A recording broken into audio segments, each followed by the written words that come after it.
মাশাআল্লাহ মাশাআল্লাহ মাশাআল্লাহ।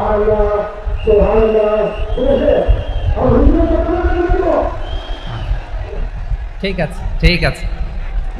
আচ্ছা, এই রংপুর বিভাগের বাইরে থেকে অন্য জেলার কারা কারা আসছেন দেখি?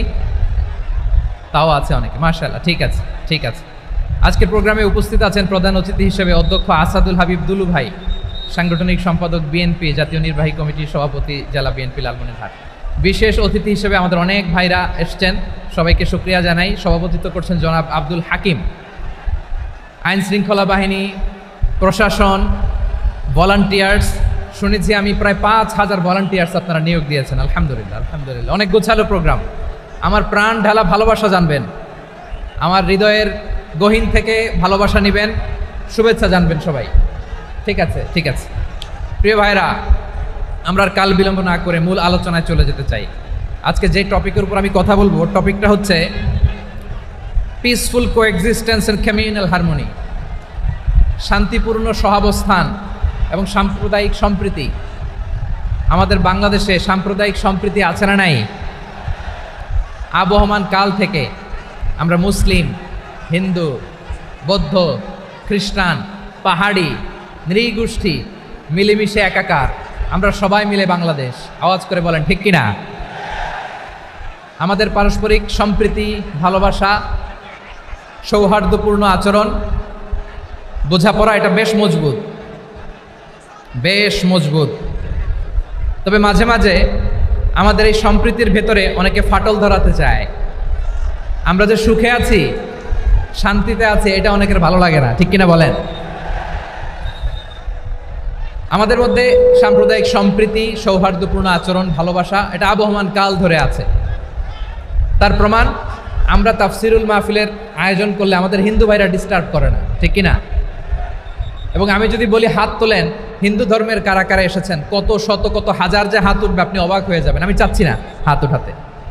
খুলনাতে সর্বশেষ যে আমি প্রোগ্রাম করে গেলাম, সেখানে কয়েকশো হিন্দু ভাই আসছে আমাদের আলোচনা শুনতে, আলহামদুলিল্লাহ। অনেক বৌদ্ধরা আসে, অনেক খ্রিস্টানরা আসে। এবার সফরেও অনেক হিন্দু ভাইরা আমার সাথে দেখা করেছে, তারা বলেছে হুজুর আমরা আপনার আলোচনা শুনি, আলহামদুলিল্লাহ বলেন। So it's our responsibility to present our religion to our non-Muslim brothers and sisters. আমাদের অমুসলিম ভাই বোনদের কাছে ইসলামের সৌন্দর্য তুলে ধরা, এটা আমাদের দায়িত্ব। We all are the ambassador of Islam. আমরা প্রত্যেকে দায়িত্বশীল, আমরা প্রত্যেকে এক একজন ইসলামের অ্যাম্বাসেডর, আলহামদুলিল্লাহ বলেন। এজন্য এমনভাবে দ্য বিউটি অফ ইসলাম, ইসলামের সৌন্দর্য আমাদেরকে ফুটিয়ে তুলতে হবে, যাতে করে নন মুসলিমরা শাহাদা পড়ে, কালিমা পড়ে মুসলমান হয়ে যায়। অনেক নন মুসলিম ভাই বোন আমাদের হাতে শাহাদা পড়ে, কালিমা পড়ে মুসলমান হয়েছে, অনেক। সো আমরা যেন ইসলামের বিউটিটাকে তুলে ধরতে পারি, এবং এই যে সম্প্রীতি, এটাকে যেন আমরা অটুট রাখতে পারি। আদতে আদতে বাংলাদেশের ইতিহাস বলে আমাদের দেশে কোনো দাঙ্গা নাই, আছে? লালমনিরহাটের ভাইরা আওয়াজ করে বলেন, আমাদের দেশে হিন্দু মুসলিম দাঙ্গা আছে? আমরা ভাই ভাই, আওয়াজ করে বলুন তো, আমরা কি ভাই ভাই? কিন্তু কিছু দুষ্ট লোক আছে, তারা আমাদের সম্পর্কের মধ্যে ফাটল ধরাতে চায়, ঠিক কিনা বলেন? মাঝে মাঝে ঝগড়া লাগাতে চায়। দেখবেন পত্রপত্রিকায় দেখা যায় বিভিন্ন ধর্মীয় উপাসনালয়গুলোতে হামলা চালানো হয়। এগুলো রাজনৈতিক উদ্দেশ্য প্রণোদিত, এগুলোর সাথে ইসলামের কোনো সম্পর্ক নাই। এজন্য এই দুর্বৃত্তদের ব্যাপারে আমাদের সাবধান থাকতে হবে। আমরা সবসময় যেমনি ঐক্যবদ্ধ, ইউনাইটেড, আমরা যদি এরকম ইউনাইটেড থাকি, এই সমস্ত দুর্বৃত্তদের কালো হাত ভেঙে দিতে আমাদের 1 ঘন্টাও লাগবে না। চিল্লায় বলো ঠিক কিনা? আমরা সংঘবদ্ধ থাকবো। এই যে আমাদের পিসফুল কোএক্সিস্টেন্স, শান্তিপূর্ণ সহাবস্থান। হিন্দুরা পূজা করে, যেদিন হিন্দুদের পূজা অনুষ্ঠান, আমরা ওই দিন তাফসির মাহফিল করি না, ঠিক কিনা বলেন? যেদিন আমাদের তাফসিরুল কোরআনের প্রোগ্রাম, ওই দিন আমাদের হিন্দু ভাইরা ডিস্টার্ব করে না, সুবহানাল্লাহ। হিন্দুদের পূজা অনুষ্ঠানে মাদ্রাসার ছাত্র যে পাহারা দেয়, গোটা বিশ্বে এরকম দৃষ্টান্ত নজির বিরল, ঠিক কিনা বলেন?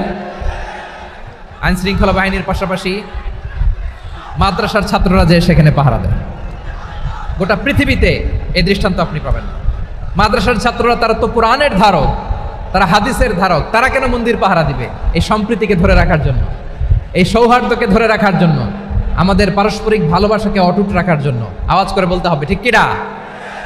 এখন বলেন, আমাদের এই ভালোবাসা অটুট থাক, আমরা চাই কি চাই না? আমরা হিন্দু মুসলিম মিলেমিশে শান্তিপূর্ণ সহাবস্থান, সাম্প্রদায়িক সম্প্রীতি, লালমনিরহাটের ভাইয়ের আওয়াজ করে বলুন, এই সাম্প্রদায়িক সম্প্রীতি আমরা চাই কি চাই না? আল্লাহ এই দেশকে তুমি বরকতময় করো, বাংলাদেশকে তুমি শান্তিময় করো। আওয়াজ করে সবাই বলেন আমিন। এই জায়গাটাতে সামান্য একটু আওয়াজ হচ্ছিল, এটাও থেমে গেছে। আলহামদুলিল্লাহ, আলহামদুলিল্লাহ। এখন একেবারে everything is in my control, মাশাআল্লাহ। ঠিক আছে, আমি মূল আলোচনায় যাই। প্রিয় ভাইরা, আমি বলেছিলাম আমার আলোচনার বিষয় হচ্ছে শান্তিপূর্ণ সহাবস্থান, সাম্প্রদায়িক সম্প্রীতি। আমরা দেখব ইসলাম আমাদেরকে কি কি দিক নির্দেশনা দেয়।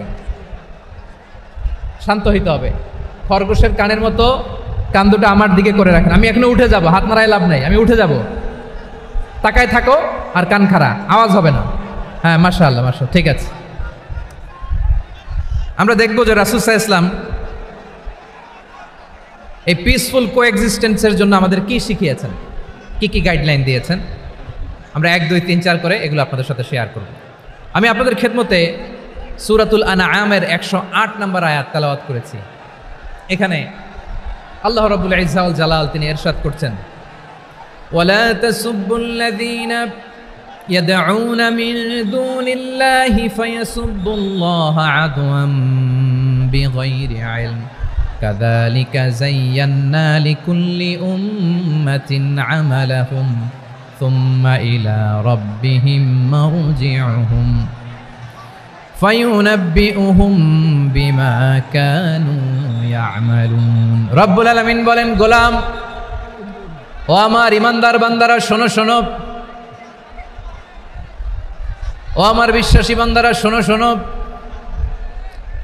লা তাসুব্বুল্লাযীনা ইয়াদউনা মিন দুনিল্লাহ ফায়াসুব্বুল্লাহা আদওয়াম বিগাইরি ইলম। ও আমার বিশ্বাসী বান্দারা, যারা আল্লাহকে ব্যতি রেখে, আল্লাহকে বাদ দিয়ে অন্য উপাস্যকে ডাকে, দেবীর পূজা করে, তোমরা খবরদার তাদের গালি দিও না। আওয়াজ করে বলেন, কি দিও না? আল্লাহ বলেন, ও বিশ্বাসীরা শোনো, যারা আল্লাহকে বেছে রেখে দেবীর পূজা করে, অন্য উপাস্যের পূজা করে, তাদেরকে ডাকে, ওই দেবতাদেরকে তোমরা গালি দিও না। যদি ওই দেবতাদেরকে গালি দাও তাহলে ভুলবশত, শত্রুতাবশত তারা তোমাদের রব আল্লাহকে গালি দেবে, ঠিক কিনা? তোমরা যদি তাদের দেবতাদের গালি দাও, ওরা রেগে তোমার আল্লাহরে গালি দিবে, তাহলে আল্লাহরে গালি খাওয়ানোর কারণ হয়ে গেলাম আমি, ঠিক কিনা বলেন?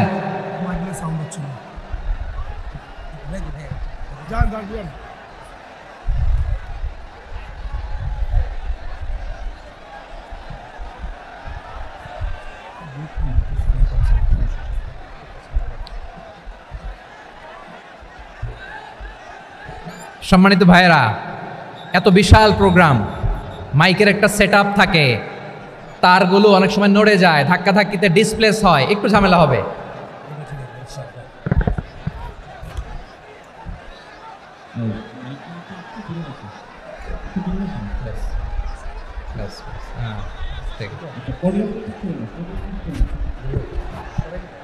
ঠিক আছে,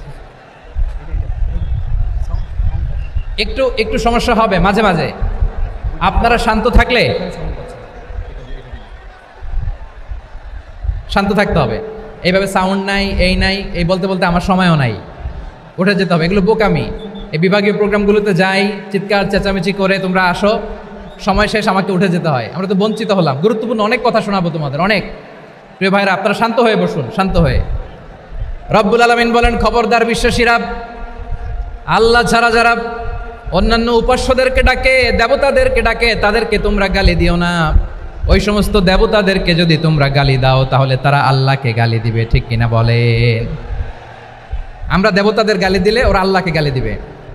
রব্বুল আলামিন বলেন, খবরদার দেবতাদেরকে গালি দিও না, তাহলে ওরা তোমার রব আল্লাহরে গালি দেবে। প্রতিটি জাতির জন্য তাদের কাজকে আমি আল্লাহ সুশোভিত করে রেখেছি, তারা সবাই একদিন আমার কাছেই ফিরে আসবে। এরপর আমি রব্বুল আলামিন তাদের আমলনামা তাদেরকে জানিয়ে দেব। সুবহানাল্লাহ পড়ে। প্রিয় ভাইয়েরা, আল্লাহ তাআলা বলেছেন, খবরদার গালি দিও না। আদেশটা কার? আওয়াজ করে বলেন তো। হিন্দুদের দেবতা দেবদেবীদেরকে গালি দেওয়া যাবে না, আওয়াজ করে বলুন প্রিয় ভাইরা, এই আদেশটা কার? এই আপনাদের গলার আওয়াজ। অন্য ধর্মের দেবতাদেরকে যে গালি দেওয়া যাবে না, এই আদেশটা কার? আরো জোরে বলুন, কার? গালি দিবেন কোনো দেবতাকে? দিবেন? যদি দেন তাহলে ওরা আল্লাহরে গালি দিবে, তাহলে আল্লাহরে গালি খাওয়াইলো কে? আপনি, ঠিক কিনা বলেন? আমি আল্লাহকে গালি খাওয়ানোর কারণ হলাম, কারণ আমি যদি গালি না দিতাম ওরা আমার রবকে গালি দিত না। আওয়াজ করে বলেন ঠিক কিনা?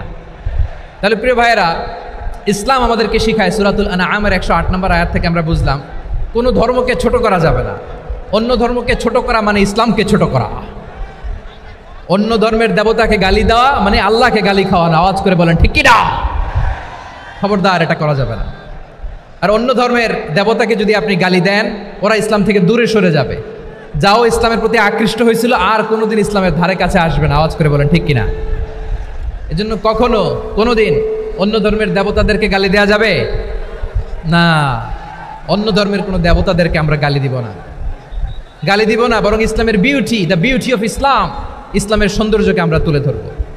আমরা যদি বিশ্বনবী সাল্লাল্লাহু আলাইহি ওয়াসাল্লামের জীবনের দিকে তাকাই, তাহলে আমি দেখব বিষ্ণু ইসলাম মক্কাতে কিংবা মদিনাতে অন্য ধর্মের লোকদের সাথে খুব পিসফুলি লাইফ লিড করেছেন। হোক মুশরিক, হোক খ্রিস্টান, হোক ইহুদি, বিশ্বনবী সবার সাথে মিলেমিশে ছিলেন। আলহামদুলিল্লাহ বলেন।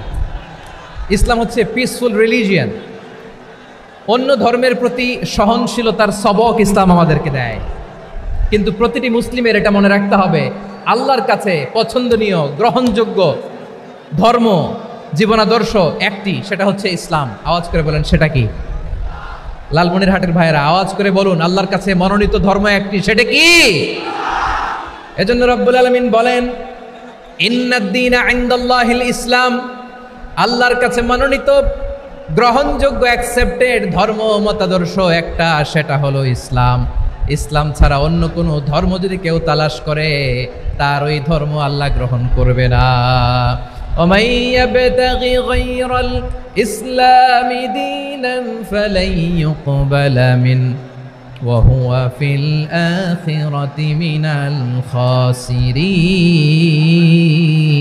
الخاسرين. Whoever seek anything except Islam, that won't be accepted from him, and he will be loser in the day of judgment. কিয়ামতের দিন ইসলাম ছাড়া কেউ যদি অন্য কোনো ধর্ম তালাশ করেছে দুনিয়াতে, তার এই মতাদর্শ গ্রহণ করা হবে না। and he will be loser, সে হবে লুজার, ক্ষতিগ্রস্ত, হাই হাই কোম্পানির ম্যানেজার। ওর আমও শেষ, সালাও শেষ। আওয়াজ করে বলেন ঠিক কি না? এজন্য ইসলাম পেয়ে আমরা খুশি না বেজার? প্রত্যেক নামাজ শেষে আমরা আল্লাহরে বলি, আল্লাহ রাদিতু বিল্লাহি রাব্বা ওয়া বিল ইসলামি দীনা ওয়া বি মুহাম্মাদিন নাবিয়ান ওয়া রাসূলা। ও আল্লাহ, তোমারে রব হিসেবে পেয়ে আমরা খুশি। ও আল্লাহ, ইসলামকে ধর্ম হিসেবে পেয়ে আমরা খুশি। বিশ্বনবীকে আমাদের রাসূল পেয়ে আমরা খুশি। ঠিক কিনা বলেন? ইসলাম ছাড়া অন্য কোনো ধর্ম আমরা গ্রহণ করব না। ঠিক কিনা বলেন? আল্লাহর কাছে অ্যাকসেপ্টেড রিলিজিয়ান একটা, সেটা ইসলাম। তো বিশ্বনবী সাল্লাল্লাহু আলাইহি ওয়াসাল্লাম মক্কাতে কিংবা মদিনাতে খুব পিসফুলি এক্সিস্ট করেছেন, যে কোনো ধর্মের সাথে মিলেমিশে চলেছেন। তার প্রমাণ আমরা যদি রাসূল সাল্লাল্লাহু আলাইহি ওয়াসাল্লামের বায়োগ্রাফির দিকে তাকাই, তাহলে দেখব তিনি মুশরিকদের সাথে পিস ট্রিটি করেছেন, শান্তি চুক্তি, পিস ট্রিটি, পিস এগ্রিমেন্ট। আপনারা হুদাইবিয়ার সন্ধির নাম শুনেছেন? আমার লালমনিরহাটের কলিজার টুকরা ভাইয়েরা, হুদাইবিয়ার সন্ধির নাম আপনারা শোনেন নাই? 6ষ্ঠ হিজরিতে বিষ্ণু ইসলাম মুশরিকদের সাথে এই ট্রিটি করেছেন, চুক্তি। কাদের সাথে? মুশরিকদের সাথে। আমরা তো মুসলমান বসতে পারি না। আমরা দুই মুসলিম ভাই একসাথে বসে চা খেতে পারি না, গল্প করতে পারি না। বিষ্ণু ইসলাম মুশরিকদের সাথে ট্রিটি করেছেন, হুদাইবিয়ার সন্ধি। এই সন্ধির আগে মক্কা থেকে কেউ মদিনায় যেতে পারে না, মদিনা থেকে কেউ মক্কায় যেতে পারে না। কিন্তু এই সন্ধির পরে ট্রাফিক স্বাভাবিক হয়ে গেল। মক্কার লোকেরা মদিনায় আসতে পারে, মদিনার লোকেরা মক্কায় আসতে পারে। এটাকে বলে সুলহে হুদাইবিয়া, the peace agreement of Hudaibiya, শান্তি চুক্তি। আমরা পৃথিবীতে এখন অনেক শান্তি চুক্তির নাম শুনি, এগুলো সব the piece treaty of Hudaibiya থেকে কপি করা। আল্লাহু আকবার। তাহলে বিশ্বনবী সাল্লাল্লাহু আলাইহি সাল্লাম তিনি যে শান্তিপূর্ণ সহাবস্থানে বিশ্বাসী ছিলেন। মুসলমানেরা যে অন্য ধর্মের প্রতি সহনশীল তার প্রমাণ হচ্ছে এই পিস ট্রিটি। শুধু তাই নয়, মাইকের সাউন্ডটা একটু বাড়াই দিতে হবে, খুব দুর্বল, একটু মজবুত করতে হবে, আর একটু ক্লিন করতে হবে, আর সবগুলা জায়গায় সাউন্ড যাচ্ছে কিনা একটু ক্রস চেক করতে হবে। হ্যাঁ, পাবেন পাবেন, দিচ্ছে mic operator, he is trying his level best, দিচ্ছে। মাইক অপারেটর যিনি আছেন, প্রতিটি জায়গায় প্রতিটি সাউন্ড বক্সে যেন আওয়াজ পাওয়া যায়, একটু ক্রস চেক করেন, সাউন্ডটাকে একটু স্ট্রং করে দেন। হ্যাঁ, ঠিক আছে, মাশাআল্লাহ। এদিকে তাকান, এদিকে। মক্কার পার্ট গেল, পিস এগ্রিমেন্ট করলেন, শান্তি চুক্তি। বিষ্ণু ইসলাম মদিনায় যে কি করলেন? মদিনায় যে বিষ্ণু ইসলাম মদিনা চার্টার করলেন, মদিনা সনদ, সাহিফাতুল মদিনা, এটার বলে মদিনা চার্টার। যে ওয়েস্টে, ইউরোপে, আমেরিকাতে তারা অনেক চার্টার করে, এই সব চার্টার মদিনা চার্টার থেকে কপি করা। আওয়াজ করে পড়েন সুবহানাল্লাহ। বিষ্ণু ইসলাম মদিনায় গেলেন, মদিনাতে মুসলিম, মুশরিক, ইয়াহুদি, এই তিন ধর্মের লোক মিলে সব স্টেক হোল্ডার যারা আছে সবাইকে নিয়ে বিষ্ণু ইসলাম মদিনা চার্টার করলেন, মদিনা সনদ, পড়েন সুবহানাল্লাহ। শুধু তাই নয়, মক্কাতে বিশ্বনবী পিস এগ্রিমেন্ট করলেন, শান্তি চুক্তি মুশরিকদের সাথে। মদিনাতে যে বিশ্বনবী মদিনা চার্টার করলেন, মদিনা সনদ করলেন ইহুদিদের সাথে। আবার মদিনাতে বিশ্বনবী ইহুদিদের সাথে পিস ডায়ালগ করলেন, ইন্টারফেথ ডায়ালগ করলেন, আন্তধর্মীয় সংলাপ করলেন, যেই সংলাপের মূল ভিত্তি ছিল তাওহীদ। মূল ভিত্তি ছিল কি? তাওহীদ। বিশ্বনবী ইহুদিদেরকে ডাকলেন, আহ্বান করলেন, কুল ইয়া আহলাল কিতাবি তাআলাউ ইলা কালিমাতিন সাওয়াইন বাইনানা ওয়া বাইনাকুম আল্লা না'বুদা ইল্লাল্লাহ ولا نشرك به شيئا ولا يتخذ بعضنا بعضا أربابا من دون الله فإن تولوا فقولوا اشهدوا بأننا مسلمون سبحان الله পড়েন। বিশ্বনবী মদিনার ইহুদিদের ডেকে বললেন, ও ইহুদিরা, শোনো শোনো, আসো এমন একটা আদর্শের প্রশ্নে আমরা একত্রিত হই যে আদর্শের প্রচার তোমাদের নবীরাও করেছে, আমিও করি। যে আদর্শের কথা তোমাদের পবিত্র ধর্মগ্রন্থগুলোতে আছে, আমার কোরআনেও আছে, সেটা হলো তাওহীদ। আমরা এক আল্লাহ ছাড়া কারো ইবাদত করব না, আল্লাহর সাথে কাউরে শরীক করব না, আল্লাহ ছাড়া কাউরে রব মানব না। পড়েন সুবহানাল্লাহ। তাহলে আমার প্রিয় লালমনিরহাটের ভাইরা, মদিনাতে যেয়ে তিনি মদিনা চার্টার করলেন, মদিনা সনদ, পিস ডায়ালগ করলেন, শান্তির সংলাপ, ইন্টারফেথ ডায়ালগ করলেন, আন্তধর্মীয় সংলাপ, যার ভিত্তি ছিল তাওহীদ। সুবহানাল্লাহ পড়েন। তাহলে অন্য ধর্মের প্রতি সব সময় ইসলাম সহনশীল, টলারেন্স। যদি আপনি দেখতে চান ইসলামের নবী বিশ্ব নবীর দিকে তাকান, ঠিক কিনা বলেন? আমরা তো সংখ্যালঘুদের রাইটস প্রোটেক্ট করার জন্য কত আইন বানাই, কত বৈঠক করি, কত সংবাদ সম্মেলন করি। বিষ্ণু সাল্লাল্লাহু আলাইহি ওয়াসাল্লাম সংখ্যালঘুদের রাইটসের ব্যাপারে, অধিকারের ব্যাপারে যে কথা বলেছেন, শুনলে আপনি অবাক হয়ে যাবেন। বিশ্বনবী বলেন, আলা মান যালামা মুআহাদান আও ইনতাকাসাহু আও কাল্লাফাহু ফাওকা তাআতিহি আও কাল্লাফাহু ফাওকা তাকাতিহি আও আখাযা মিনহু শাইআন বিগাইরি তিবি নাফসিন ওয়া আনা হাজিজুহু ইয়াউমাল কিয়ামা। খবরদার, জেনে রাখো, কেউ যদি কোনো সংখ্যালঘুর উপরে অত্যাচার করে, কোনো সংখ্যালঘুর প্রাপ্য থেকে যদি কেউ কাউকে ঠকায়, সংখ্যালঘুর উপর যদি কেউ কষ্ট দেয়, কোনো সংখ্যালঘুর সম্পদ যদি কেউ জোর করে কেড়ে নেয়, আমি কিয়ামতের দিন বিশ্বনবী ওই সংখ্যালঘুর পক্ষে আর ওই মুসলমানদের বিপক্ষে বাদী হয়ে দাঁড়াবো। সুবহানাল্লাহ বলতে পারলেন না? আল্লাহু আকবার। আপনি নামাজি, আপনি মুসল্লি, আপনি হাজী সাহেব, তাহাজ্জুদ পড়তে পড়তে কপালে দাগ ফেলে দিছেন, আপনার প্রতিবেশী হিন্দু, ভাবছেন আমার তো পাওয়ার আছে, ওর জমিটা দখল করি।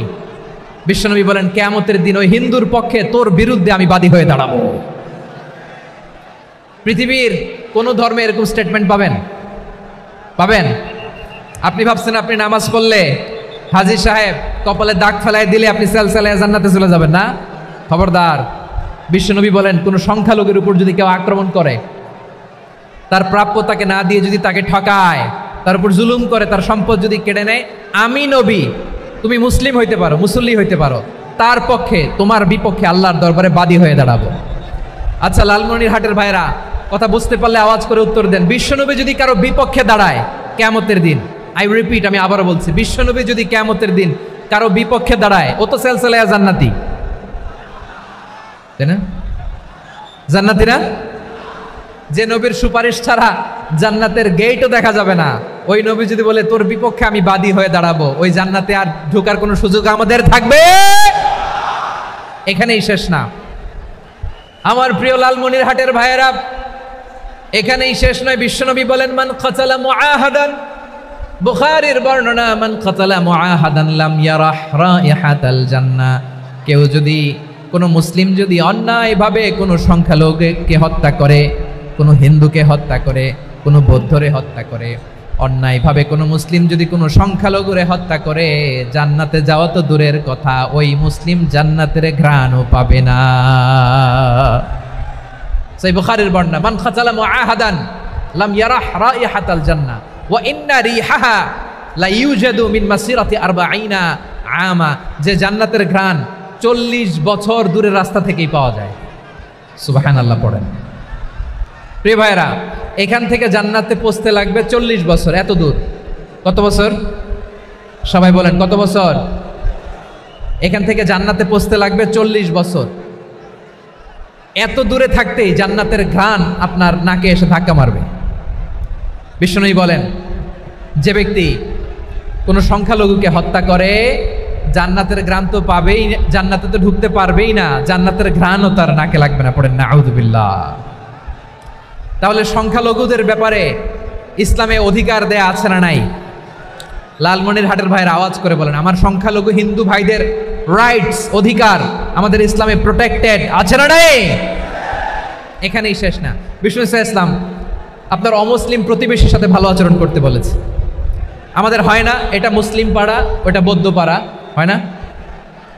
অনেক সময় হয় না এটা আমাদের মুসলিম পাড়া, ওইটা হিন্দু পাড়া, এরকম আছে না নাই? লালমনিরহাটে নাই না? আছে? হিন্দু যদি আপনার প্রতিবেশী হয় কি করবেন? ওর কষ্ট দিবেন নাকি? কেন? ও তো হিন্দু, ও তো আমার আল্লাহরে ডাকে না, ওরা কষ্ট দিলে জায়েজ হবে না? খবরদার। বিষ্ণু ইসলাম বলেন, মান কানা ইউমিনু বিল্লাহ ওয়াল ইয়াউমিল আখির ফালিউকরিম জারাহ। যে আল্লাহ বিশ্বাস করে আর আখিরাতে বিশ্বাস করে, সেজন্য প্রতিবেশীর সাথে ভালো আচরণ করে। সুবহানাল্লাহ। কলিজা জুড়ায় যায় না আমার নবীর কথাগুলো শুনলে? যে আল্লাহ বিশ্বাস করে, যে আখিরাতে বিশ্বাস করে, সেজন্য প্রতিবেশীর সাথে ভালো আচরণ করে। এখানে বলছে মুসলিম প্রতিবেশী বলছে, নামাজি প্রতিবেশী বলছে, আল্লাহওয়ালা প্রতিবেশী বলছে না। প্রতিবেশী আস্তিক হোক নাস্তিক হোক, প্রতিবেশী মুমিন হোক মুশরিক হোক, প্রতিবেশী হইলেই তার সাথে ভালো আচরণের দরকার আছে না নাই? আমার প্রিয় লালমনিরহাটের ভাইয়েরা, বিষ্ণু ইসলাম ওনার ইহুদি প্রতিবেশীদের দেখাশোনা করতেন। আওয়াজ না শোনা যাক, আমারও তো দেখা যায়, আমারও তো দেখা যায়। তাকায় থাকেন, তাকায় থাকলে সওয়াব হবে। কোরআনের কথা যেখান থেকে হয় এদিকে তাকায় থাকলেই বরকত। তাকায় থাকেন। জি জি, মাইক, আমি তো আর মাইক ঠিক করতে আসি না এদিকে, এই মাইক ঠিক করবো, ওই মাইক ঠিক করবো, ওদিকে পাইলট বলবে হুজুর চলে আসেন। জি বসুন, বসুন, মাশাআল্লাহ। হ্যাঁ, খুব শান্ত, ঠিক আছে। পুলিশ ভাইরা না খেয়ে দিনরাত আপনারা যাতে সুশৃঙ্খল একটা প্রোগ্রাম উপহার পান, এটাই চেষ্টা করতেছে। আপনাদেরকে কষ্ট দিতে আসে নাই, একটু একটু সহযোগিতা করেন। জি মাশাআল্লাহ। হ্যাঁ ঠিক আছে। আমার প্রিয় ভাইরা, প্রতিবেশী আস্তিক হোক নাস্তিক হোক, মুসলিম হোক হিন্দু হোক, তার সাথে ভালো আচরণ করতে হবে। বিষ্ণু ইসলাম ওনার ইহুদি প্রতিবেশীর বাসায় যেতেন। কোন প্রতিবেশী? ইহুদি। আওয়াজ করে বলেন কোন প্রতিবেশী? ইহুদি। এক ইহুদি কিশোর বিষ্ণু ইসলামের খেদমত করতে, ইহুদি ছেলে আমার নবীর খেদমত করতো, তারা ছিল নবীর প্রতিবেশী। তো অনেক দিন হয় ইহুদি ছেলেটা আসে না। বিষ্ণুনবী খোঁজ দিলেন, ঘটনা কি? একটা ইহুদি ছেলে না আমার খেদমতে আসতো, ছেলেটা কই? খোঁজ নিয়ে জানলেন ছেলেটা অসুস্থ। বিষ্ণু ইসলাম ওই ইহুদির বাড়িতে চলে গেলেন ওই ছেলেটাকে দেখা করার জন্য, ভিজিট করার জন্য। সুবহানাল্লাহ পড়বেন না? গেলেন, যে দেখে ইহুদি ছেলেটা মুমূর্ষ, যান যান যায় যায় ভাব, বিছানায় পড়ে আছে, তার বাবা দাঁড়ানো। বিশ্বনবী তার মাথার পাশে বসলেন, মাথায় হাত বুলিয়ে দিলেন, আর ছেলেটাকে বললেন আসলিম, হে ইহুদি ছেলে আসলিম, ইসলাম ধর্ম গ্রহণ করো। তো ছোট্ট ছেলে ভাবে আমরা ইহুদি, এখন ইসলাম ধর্ম গ্রহণ করলে আব্বা যদি বকা দেয়, ফানাযারা ইলা ওয়াজহি আবি, ছেলেটা তার বাবার চেহারার দিকে তাকালো, দেখি আব্বা কি কয়। আব্বা যদি বলে তাইলে ইসলাম ধর্ম গ্রহণ করবে। ইহুদি ছেলেটা তার বাবার দিকে যখন তাকালো, ওর বাবা বলে আতি আবুল কাসিম, আবুল কাসিম যা বলে তাই করো। আবুল কাসিম হচ্ছে বিষ্ণু ইসলামের একটা কুনিয়াত, উপনাম। আমার রাসূলের বড় ছেলের নাম ছিল কাসেম। যেমন দেখবেন আমাদের এলাকায় কারো ছেলের বড় ছেলের নাম যদি হয় আব্দুল্লাহ, এরা আব্দুল্লাহর বাপ বলে ডাকে। কারো বড় মেয়ের নাম যদি হয় ফাতেমা, এরা কি ডাকে? ফাতেমার বাপ বলে না? তো বিষ্ণু ইসলামের বড় ছেলের নাম ছিল কাসেম। ইহুদি বাবা বলল আতি আবুল কাসেম, আবুল কাসেম যা বলে তাই শোনো, মানে মোহাম্মদ যা বলে তাই শোনো। এই কথা শুনে ছেলে সাহস পাইছে, ছেলে আবার পড়তে আরম্ভ করলো আশহাদু আল্লাহ ইলাহা ইল্লাল্লাহ ওয়া আশহাদু আন্না মুহাম্মাদার রাসূলুল্লাহ, পড়েন আল্লাহু আকবার। বিশ্বনবীর আহ্বান শুনে ওই আহ্বানে সাড়া দিয়ে ইহুদি ছেলে শাহাদা পড়ে মুসলমান হয়ে গেল। তার হৃদয়টার ইমানের নূর দিয়ে আলোকিত করে দিল কে? প্রিয় ভাইরা, এবার রাসূল সাল্লাল্লাহু আলাইহি ওয়াসাল্লাম বের হয়ে আসলেন ঘর থেকে, আর বললেন আলহামদুলিল্লাহিল্লাযী আনকাযাহু মিনান নার, প্রশংসা সে আল্লাহর যে আল্লাহ জাহান্নামে চলে যাচ্ছিল প্রায় এমন একটা লোককে মুহূর্তের মধ্যে কালেমায়ে শাহাদাতের বদৌলতে জান্নাতি বানায় দিলেন। আওয়াজ করে পড়েন সুবহানাল্লাহ। এই হাদিস থেকে আমরা কি শিখলাম? What is the moral of the story? এক নম্বর স্টোরি হলো, প্রতিবেশী ইহুদি হোক হিন্দু হোক, যাবেন, সুসম্পর্ক রাখবেন, উপহার দিবেন, বিপদে পাশে দাঁড়াবেন, তাইলেই তো আপনাদের প্রতি, মুসলমানদের প্রতি তারা আকৃষ্ট হবে, ঠিক কিনা বলেন? আপনি যদি হিন্দুদের সাথে বৌদ্ধদের সাথে নাই মিশেন, নাস্তিকের কাছে নাই যান, তো ইসলামের সৌন্দর্যটা ওরা বুঝবে কেমনে? আমার অনেক হিন্দু পরিচিত ভাই আছে, ওরা আমাদের ইফতারির প্রোগ্রামে এসে একসাথে ইফতারি করে। অনেক মদখোর আমার সাথে বসে একসাথে ডিনার করে, হাফ প্যান্ট পরা, গলায় স্বর্ণের চেইন, হাতে স্বর্ণের ব্রেসলেট, আইসা আমার সাথে ডিনার করছে, আছে এরকম। গাঁজাখোর, আমি বলি আসো, welcome welcome to my dinner, আসো বসো, বসলেই তো আমি ওর ডিএনএ, চিন্তার ডিএনএ চেঞ্জ করে দেওয়ার সুযোগ পাবো, চিল্লায় বলো ঠিক কি না? আসতে হবে আমার কাছে। Hour door is open, the door of Islam is open 24/7। সবসময় আমাদের ইসলামের দরজা আমার অমুসলিম ভাইদের জন্য খোলা আছে না নেই? এই হাদিস থেকে দুইটা শিক্ষা। এক নম্বর শিক্ষা, প্রতিবেশী মুসলিম হোক অমুসলিম হোক, যান, অসুস্থ হইলে একটু আপেল নিয়ে যান, আঙ্গুর নিয়ে যান, কমলা নিয়ে যান, তাদের সাথে ভালো আচরণ করেন। ইসলামের বিউটি দেখে, সৌন্দর্য দেখে অবাক হবে, নসিব ভালো হলে কোনোদিন কালিমা পড়ে মুসলমান হয়ে যাবে, ঠিক কিনা বলেন? তাহলে অমুসলিমের সাথে ভালো সম্পর্ক। বিশ্বনবী ইহুদির বাড়িতে গেলেন, ইহুদির বাড়ি, আর আমার মুসলমান ভাই আমার কাফের বলে, এরকম আছে না নাই? মুসলিমরা দেখতে পারে না, সহ্য করতে পারে। বিশ্বনবী সাল্লাল্লাহু আলাইহি ওয়াসাল্লাম ইহুদির বাড়িতে গেলেন, এটা একটা শিক্ষা। আরেকটা শিক্ষা হলো, ভাইরা ধাক্কা মারে এসে সামনে এসে কি লাভ? প্রোগ্রাম তো শেষ হচ্ছে, এখনই শেষ হচ্ছে। তো এই যে আমাদের বকশি ভাই ওয়াদা নিল, হাত তোলালো, মিম বলে এত কথা বললো, তো আমি জেলায় জেলায় যেয়ে খালি হাত নাড়াই তোমাদের জন্য নাকি? হ্যাঁ, হাত নাড়াই শুধু। এই ধাক্কাইতে ধাক্কাইতে এদিকে এসে হাত নাড়াইতেছে, হয়েছে তো, দেখলাম তো, ঠিক আছে, মাশাআল্লাহ, অনেক সুশৃঙ্খল, অন্যান্য যে কোনো জেলার জন্য সুশৃঙ্খল। আমার দিকে তাকাও, আমার দিকে তাকাও, ঠিক আছে। এই যে দাঁড়িয়ে আছে, একটা ছেলে নড়ে না, দেখছেন? মাশাআল্লাহ মাশাআল্লাহ মাশাআল্লাহ। হ্যাঁ, এইভাবেই। আর কয়েকটা মজাদার কথা আছে, শোনো। এই হাদিস থেকে আমাদের শিক্ষা হলো, আমার প্রতিবেশী যেই ধর্মের হোক আমি সম্পর্ক রাখবো। অসুস্থ হলে যাব, কি বলেন ভাইরা? যাবেন না? যাবেন না আপনারা? আচ্ছা, 2 নম্বর শিক্ষা হলো, বিষ্ণু ইসলামের খাদেম ছিল ইহুদি, এতদিন খেদমত করলো, একদিনও বিশ্বনবী ওরা কালিমার দাওয়াত দেয় নাই। কারণ কি? বিশ্বনবী একটা ভালো সময়ের অপেক্ষা করতেছিলেন, প্রপার টাইমিং। দাঈর কাজ হচ্ছে দাঈ ইলাল্লাহ, সে হচ্ছে সুযোগ সন্ধানী। দাঈ সুযোগ খোঁজে, কখন দাওয়া দিলে ব্যাটে বলে হবে, ঝোপ বুঝে কোপ মারে, ঠিক কিনা বলেন? বিষ্ণু ইসলাম ভালো সময়ের অপেক্ষা করতেছিলেন, দেখি ভালো সময় আসুক আসুক আসুক আসুক। আস্তে আস্তে এমন সময় আসছে, ছেলে এবার মুমূর্ষ। অসুস্থ ব্যক্তির হৃদয় অত্যন্ত নরম থাকে, হসপিটালে যখন কেউ যায় তার হৃদয়টা বড্ড নরম থাকে, মৃত্যুর ভয়ে তার অন্তরটা নরম থাকে, ঠিক কিনা বলেন? এই প্রপার টাইমিং এর অপেক্ষা করতেছিলেন। যখনই টাইমিং পেয়েছেন, দাওয়াত দিলেন, পড়ো লা ইলাহা ইল্লাল্লাহ, সুবহানাল্লাহ পড়েন সবাই। তাহলে ইসলাম অমুসলিম প্রতিবেশীর সাথে ভালো আচরণ করতে বলে, ইসলাম অমুসলিম মাতা পিতার সাথেও ভালো আচরণ করতে বলে। মাতা পিতা যদি অমুসলিম হয় তাহলে ফেলে দিতে পারবেন? পারবেন? আমার লালমনিরহাটের ভাইরা, অনেক হিন্দু ছেলে আমাদের হাতে শাহাদা পড়ে মুসলিম হয়, কিন্তু ওর মা মুসলমান হয় নাই, বাবাও হয় নাই, এরকম আছে না নাই?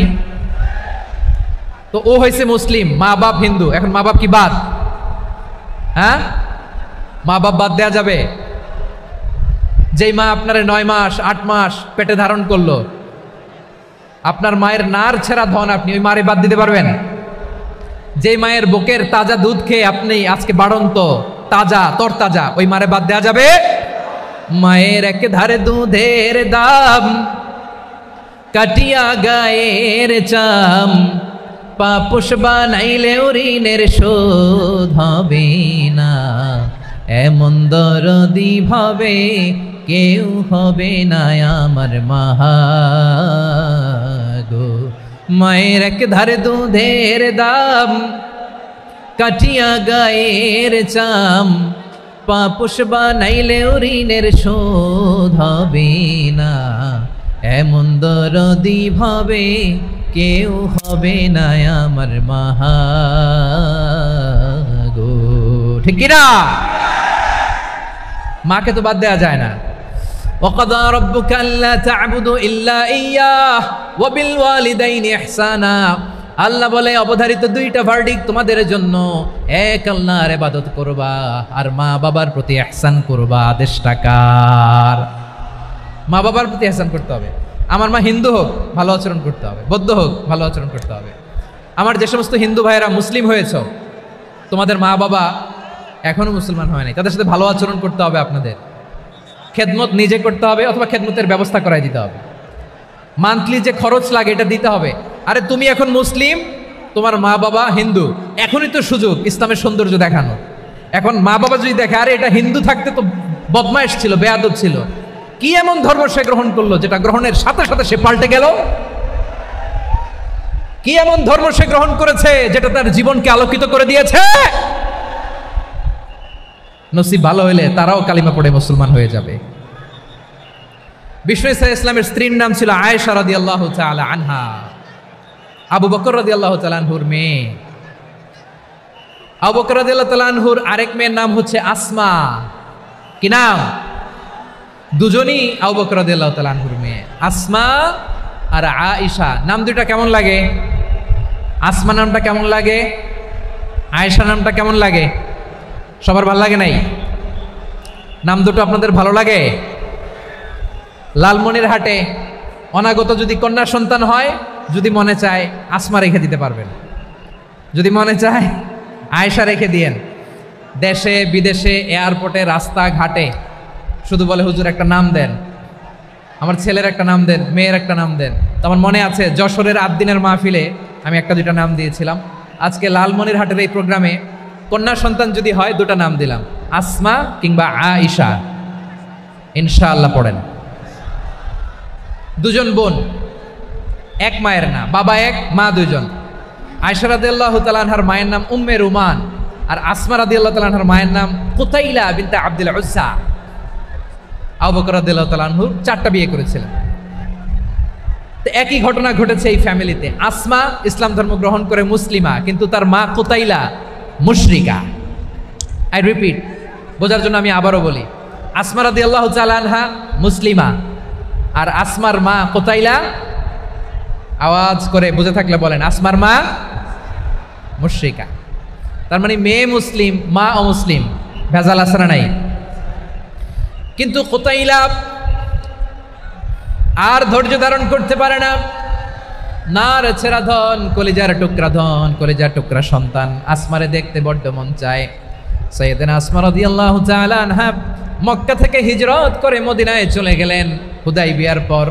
যখন মক্কা মদিনার ট্রাফিক স্বাভাবিক হলো, মক্কার লোক মদিনায় যায়, মদিনার লোক মক্কায় আসে। কুতাইলা কলিজার টুকরা সন্তান আসমারে দেখার জন্য কিছু উপহার নিয়ে বিশাল মরুপথ পাড়ি দিয়ে মক্কা থেকে মদিনায় যায়। সুবহানাল্লাহ বলেন। এখন মা আসছে মেয়ের সাথে দেখা করতে, মেয়ে তো আর দেখা দেয় না। মেয়ে ভাবছে আমার মা তো মুশরিকা, অপবিত্রা, তার সাথে কি দেখা দেয়া যাবে? বিশ্বনবীর দরবারে চলে গেলেন। সুবহানাল্লাহ বলেন। কি সৌভাগ্যবান ছিল তারা, মাসলা জানার দরকার হলেই নবীর দরবারে চলে যেত, ঘরে বউয়ের সাথে ঝগড়া হলে নবীর দরবারে চলে যেত। অনেক সাহাবী বলে আমার পেটে ক্ষুধা লাগলো আমি নবীর কাছে চলে যেতাম, কারণ নবীর চেহারার দিকে তাকালেই আমার পেটের ক্ষুধা মিটে যেত। সাইয়েদনা আসমা রাদিয়াল্লাহু তাআলা আনহা বিশ্বনবীর কাছে চলে গেলেন, যে বললেন ইয়া রাসূলুল্লাহ ইয়া হাবিবাল্লাহ ইন্না উম্মি কাদিমাতুন ইলাইয়া ওয়া হিয়া রাগিবা। আমার মা মক্কা থেকে অনেক দূর মরুর পথ পাড়ি দিয়ে উপহার সামগ্রী নিয়ে মদিনায় আমার সাথে দেখা করতে এসেছে গো নবী। আমার জানতে বড্ড ইচ্ছে হয় আমি আমার মুশরিকা মাখা করতে পারবো কিনা। আফা আসিলুহা, আগে যেমনি আমি আমার মায়ের সাথে ভালো আচরণ করতাম, যেমনি আমি আমার মায়ের সাথে সদাচরণ করতাম গো নবী, এখন আমি মুসলিমা মা মুশরিকা, এখনো কি আগের মতো সদাচরণ করতে পারবো নাকি? বিশ্বনবী বললেন নাম সিলিহা, হ্যাঁ রে আসমা, অবশ্যই অবশ্যই, আগে ঠিক যেমন তুমি তোমার মায়ের সাথে ভালো আচরণ করতে এখনো তেমনি আগের মতো ভালো আচরণ করবা। আওয়াজ করে পড়েন সুবহানাল্লাহ। কি ইসলাম আমরা পেয়েছি, কত ব্রড মাইন্ডেড আমাদের ইসলাম, কত ওপেন মাইন্ডেড ইসলাম, কত ওপেন আপ করতে পারে, চিন্তা করতে পারেন। বিষ্ণু বললেন হ্যাঁ অবশ্যই, নাম সুলিহা, আগে যেমনি ভালো আচরণ করছো আসমা এখন ওইরকমই করো, পারলে আরো বাড়াই করো। সুবহানাল্লাহ বলেন। তাহলে আমার যে হিন্দু ভাইয়েরা হিন্দু বোনেরা ইমানের বদৌলতে দৌলতে আপনি ধন্য হয়েছেন, আপনার আম্মা আব্বা এখনো মুসলমান হয় নাই, তাদের জন্য দোয়া করেন, তাদের জন্য দোয়া করেন, আল্লাহ যেন তাদেরকেও ইমানের দৌলত দান করে। আমরা সবাই পড়ি আমিন, আরো জোরে পড়েন আমিন। এখন বলেন ইসলাম কি ন্যারো মাইন্ডেড রিলিজিয়ান না ব্রড মাইন্ডেড? লালমনিরহাটের যুবক ভাইরা আওয়াজ করো, ইসলাম কি ন্যারো মাইন্ডেড না ব্রড মাইন্ডেড? কতটা ব্রড মাইন্ডেড দেখেন। বিশ্বনবী সাল্লাল্লাহু আলাইহি সাল্লাম অমুসলিমরা যদি নবীকে উপহার দিত ওই উপহারও বিশ্বনবী গ্রহণ করতেন। সুবহানাল্লাহ পড়েন। আপনার অমুসলিম বন্ধু যদি উপহার দেয় সেটাও আপনি নিতে পারবেন, যেটা নেওয়া জায়েজ। কিন্তু আপনার বন্ধু যদি আপনার মদের বোতল দেয় নিতে পারবেন? হ্যাঁ, মদের বোতল দিলে পারবেন না। আপনার বন্ধু যদি আপনার পর্ক দেয়, পর্ক শুকরের গোশত মিশ্রিত কোনো খাবার, ওটা নিতে পারবেন না। হালাল যে কোনো জিনিস নিতে পারবেন। বিশ্বনবী সাল্লাল্লাহু আলাইহি ওয়াসাল্লাম অমুসলিমদের দেয়া হাদিয়া গ্রহণ করতেন। কেমন নবী ছিলেন, আমার নবীরে চিনে নেন, আমার নবীর অ্যাটিটিউড জেনে নেন। বিশ্বনবী সাল্লাল্লাহু আলাইহি ওয়াসাল্লাম যখন কোনো জনপদে যেতেন 3টা অপশন নিয়ে যেতেন। প্রিয় ভাইয়ের আওয়াজ করে বলতে হবে, কোনো জনপদে গেলে আমার নবীর অপশন থাকতো কয়টা? আমার মতো 3 আঙ্গুল উঁচু করে দেখান আর বলুন আমার নবী কোনো জনপদে গেলে কয়টা অপশন নিয়ে যেতেন? 1 নম্বর অপশন আসলিম তাসলাম। নতুন এলাকায় গেলে বলতেন আসলিম তাসলাম, ইসলাম ধর্ম গ্রহণ করো, শান্তিতে থাকবা, আমার ভাই হয়ে যাবো, আমরা ভাই ভাই, ইসলাম মানো, আমরা ভাই ভাই। অপশন নাম্বার কত? 1। যদি বলে না ইসলাম মানবো না, ওকে, অপশন নাম্বার 2, মুসলিম হওয়ার দরকার নাই, লা ইকরাহা ফিদ্দিন, ইসলামে কোনো বাড়াবাড়ি নাই, খ্রিস্টান আছো থাকো, বৌদ্ধ আছো থাকো, ইহুদি থাকতে চাও থাকো, কিন্তু আমরা যেহেতু রিজিওনাল সুপার পাওয়ার, আমাদের আন্ডারে থাকো, ট্যাক্স দিয়া থাকো, এটার বলে জিজিয়া। আলেম যারা আছেন বুঝবেন এটার আরবিতে কি বলে, জিজিয়া। You pay us the tax, we will give you the security. তোমরা ট্যাক্স দিবা, আমরা সিকিউরিটি দিব, আমাদের আওতায় থাকবা, কেউ তোমাদেরকে আক্রমণ করতে পারবে না, আমরা নিরাপত্তা দিব। সুবহানাল্লাহ বলেন। এটা অপশন নাম্বার কত? আচ্ছা বুঝে থাকলে বলেন 1 নম্বর অপশন কি ছিল? ইসলাম। ইসলাম মানো শান্তিতে থাকবা, ভাই ভাই, আমরা ভাই ভাই। অপশন নাম্বার 2, ট্যাক্স দাও, আমরা নিরাপত্তা দিব, মুসলিম হওয়া লাগবে না। এখন 1 নম্বরও মানে না, 2 নম্বরও মানে না, মুসলিম হবো না, ভালো খ্রিস্টান থাকো, ট্যাক্স দাও, আমরা সিকিউরিটি দিব না, এটাও মানি না। বিষ্ণু বলেন তাহলে তলোয়ার আমাদের আর তোমাদের মাঝে ফয়সালা করবে, মুসলিমও হবা না, ট্যাক্স দিবা, নিরাপত্তা দিব, আমরা সুপার পাওয়ার, আমাদের আন্ডারে থাকবে, এটাও না। তাহলে তোমাদেরকে তো আমরা বিশ্বাস করতে পারি না, কখন না কখন বিশ্বাসঘাতকতা করো, কার সাথে মিলে হাত মিলাও, তলোয়ার আমাদের মাঝে ফয়সালা করবে। তখন তিনি জেহাদের সশস্ত্র সংগ্রামের ঘোষণা দিতেন। সুবহানাল্লাহ পড়েন।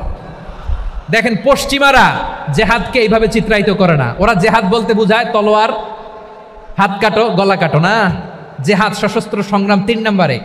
অধিকাংশ ক্ষেত্রেই বিশ্বনবীর সুন্দর আচরণ দেখে, আরে আমার নবীর যে নুরানি চেহারা, অনেকে তো কেবল সিরেফ চেহারাটা দেখেই কালিমা পড়ে মুসলমান হয়ে গিয়েছে। যারা মুসলিম হয় নাই তারা তাদের ইসলামেই বলবৎ ছিল, ট্যাক্স দিয়ে ইসলামের আন্ডারে ছিল। যারা এটাও মানে নাই ওইটাও মানে নাই তাদের বিরুদ্ধে জেহাদ। বিষ্ণু ইসলাম 7ম হিজরিতে যখন খায়বার বিজয়ের পরে ইসলাম রিজিওনাল সুপার পাওয়ার হিসেবে আত্মপ্রকাশ করলো, বিশ্বনবী চিঠি লিখলেন অন্যান্য সুপার পাওয়ারের কাছে, রাষ্ট্রীয় চিঠি লেখে এক রাষ্ট্রপ্রধান আরেক রাষ্ট্রপ্রধানের কাছে, ঠিক কিনা বলেন? জানেন না আপনারা? এই যে 24-এর ছাত্র নাগরিক অভ্যুত্থানে, এই অভ্যুত্থান যখন শুরু হয় আমি তখন সাউথ আফ্রিকাতে একটা স্ট্যাটাস দিয়েছিলাম, কোটা নয় গোটা দেশ সংস্কার করা লাগবে। শুধু বাংলাদেশ নয়, সারা বিশ্বের বাংলা ভাষাভাষী লোকেরা এই আন্দোলনের সাথে সমর্থন তারা করেছে, এটাকে সাপোর্ট করেছে, তারা সমর্থন দিয়েছে। আমাদের ইউনাইটেড আরব আমিরাতের বাংলাদেশি ভাইয়েরা তারা সেখানে রাস্তায় নেমে এসেছিল, জানেন? ওইখানে ডেমনস্ট্রেশন করা যায় না, সেখানকার সরকার তাদেরকে যাবজ্জীবন দিয়েছিল। তখন আমাদের এই যে প্রধান উপদেষ্টা ডক্টর মোহাম্মদ ইউনূস সরাসরি G2G বলে, এটারে G2G, government to government, G2G, উনি চিঠি লিখলেন যে তাদেরকে, ইউর হাইনেস, হে সম্মানিত আমির, আপনি আমার এই চিঠির কারণে আমার সম্মানে এই 53 জন বাংলাদেশিকে মাফ করে দেন। এই চিঠির বদৌলতে বেকসুর খালাস পেয়ে গিয়েছিল আমাদের ভাইরা, জানেন না এই ঘটনা আপনারা? তাহলে গভর্নমেন্ট টু গভর্নমেন্ট চিঠি দেওয়া হয়। 7ম হিজরিতে বিষ্ণু ইসলাম সব সুপার পাওয়ারের কাছে চিঠি দিলেন, রোমান সম্রাটের কাছে, পারস্য অধিপতির কাছে, মিশরের অধিপতির কাছে, সবার কাছে চিঠি লিখলেন। চিঠির ভাষা ছিল এরকম, মিন মুহাম্মাদিন রাসূলিল্লাহ ইলা মুকাওকিস আযীমিল কিবত, মুহাম্মদ রাসূলুল্লাহর পক্ষ থেকে মিশরের বাদশার কাছে, আসলিম তাসলাম, ইসলাম মানো শান্তিতে থাকবা, সালামুন আলা মান ইত্তাবা আল হুদা, শান্তি তার জন্য যে হেদায়েতের অনুসরণ করে। সুবহানাল্লাহ পড়েন। তো এই চিঠি অনেকে ভালোভাবে রিসিভ করেছে, অনেকে এই চিঠি পাওয়ার পরে নবীর কাছে আবার ইন রিটার্ন উপহার পাঠিয়েছে। কি পাঠিয়েছে? উপহার। মিশরের বাদশা মুকাওকিস তিনি বিশ্বনবীকে বিশাল এক উপহারের ডালি পাঠিয়েছেন। মিশরের বাদশা মুকাওকিস ছিলেন ধর্মে খ্রিস্টান। লালমনিরহাটের ভাইয়েরা আওয়াজ করে বলেন, মিশরের বাদশা ধর্মে কি ছিল? খ্রিস্টান। কি উপহার দিয়েছিল আমার নবীকে? শুনতে মনে চায়? আওয়াজ নাই লালমনিরহাটের গলায়।